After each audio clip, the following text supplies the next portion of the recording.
Imagine you wake up tomorrow morning and check your bank account. You expect to see the same balance you've seen for years, but instead, you see $10 million.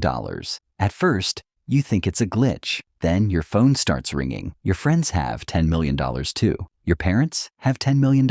Your neighbors have $10 million. The billionaire living across the city, he got the same amount. The delivery driver, the teacher, the student, everyone, every single person on earth just became rich overnight. No lottery, no inheritance, no warning, just instant wealth. At first, it sounds like the greatest thing that could ever happen. Poverty is gone, debt is gone, financial stress is gone. The world should be happier than ever. But within a few months, something unexpected begins to happen. The economy starts breaking apart, and the reason why reveals one of the biggest misunderstandings people have about money. The first few days are incredible. Cities turn into giant parties. People quit jobs they hate. Families book dream vacations. Luxury car websites crash from too much traffic. Private jet companies receive more orders in one day than they normally receive in years. People who spent decades worrying about bills suddenly feel free. For the first time, millions of people believe they have complete control over their lives. Social media becomes a non-stop stream of celebrations. Videos of people buying mansions, videos of people buying sports cars, videos of people announcing early retirement.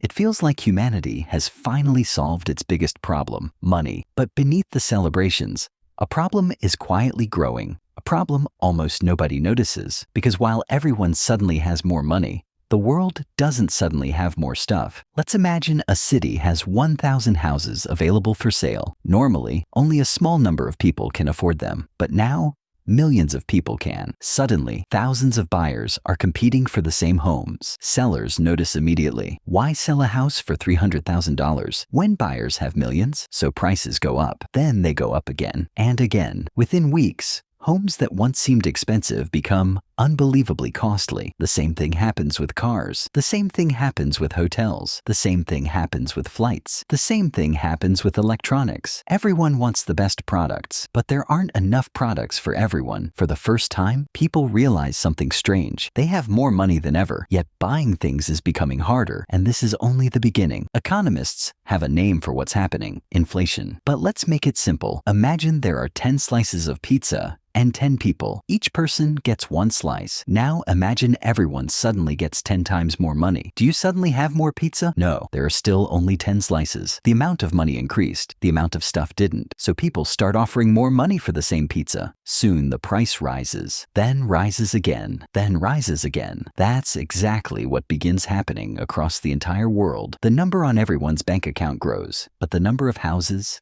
cars, food, and services stays mostly the same. Prices start exploding. A cup of coffee that cost $3 now costs $30. A family home costs millions. A simple vacation becomes ridiculously expensive. Everywhere people look, prices are climbing. At first, nobody panics. After all, everyone is rich. But then a question starts spreading across the world. If I'm a millionaire, why can I afford less than before? The answer is simple: because being rich only matters when everyone else isn't. And that's when society faces an even bigger problem. A problem no government can easily fix. People stop working. Think about your job. Would you still go tomorrow if you already had $10 million?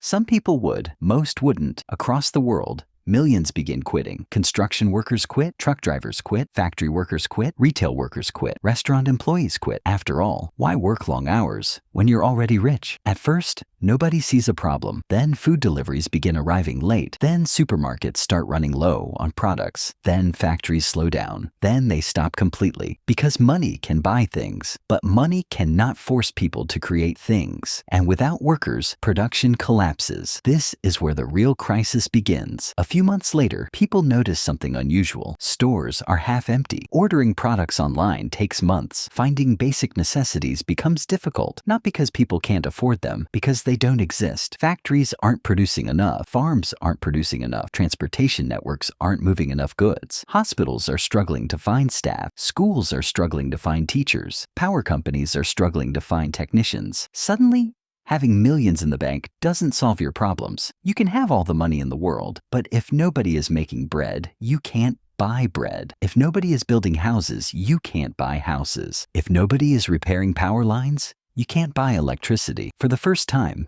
people begin understanding a shocking truth. Money itself isn't wealth, production is wealth. But the world is about to learn that lesson the hard way. Years earlier, people dreamed of becoming millionaires. Now, almost everyone is one, yet many feel poorer than before. Why? Because wealth isn't measured by money. It's measured by what money can buy. The world has accidentally created the richest poor people in history. Everyone has money. Nobody has enough value to spend it on. Governments try fixing the situation, businesses close, supply chains break, shortages spread everywhere. People finally realize a simple truth. Money never created food. Farmers did. Money never built houses. Builders did. Money never invented technology. Engineers did. Eventually, the world learns something economists have known for centuries. Money is not wealth. Money is a claim on wealth. A society becomes rich when it creates value, not when it simply creates money. Because the world doesn't run on money. It runs on value. And value cannot be printed overnight. It has to be built every single day.